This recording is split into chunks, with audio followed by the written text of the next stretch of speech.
Le marché parisien signe un repli limité à la mi-séance malgré la dégradation de la France par Standard & Poor's. Côté valeurs, les bancaires sont dans le rouge mais signent des replis plutôt limités. La dégradation de Standard & Poor's semble donc avoir déjà été intégrée par le marché.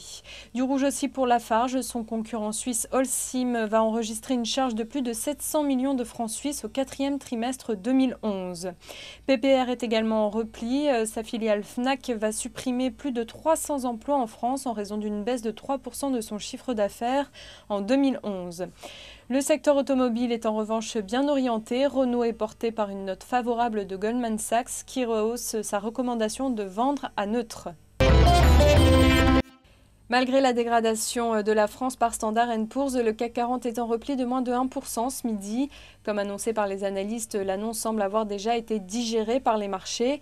D'ailleurs, les fonds d'investissement ne prévoient pas de vente forcée de titres de créances avant que les deux autres principales agences de notation dégradent éventuellement le pays. Or, Fitch a dit la semaine dernière qu'il maintiendrait sa notation en 2012. Les conditions de crédit de l'Hexagone devraient cependant se durcir.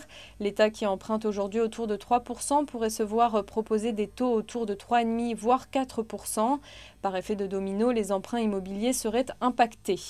Cet après-midi, le pays va émettre jusqu'à 8,7 milliards d'euros à court terme. C'est la fin de ce flash. Prochain rendez-vous à 18 h pour la clôture.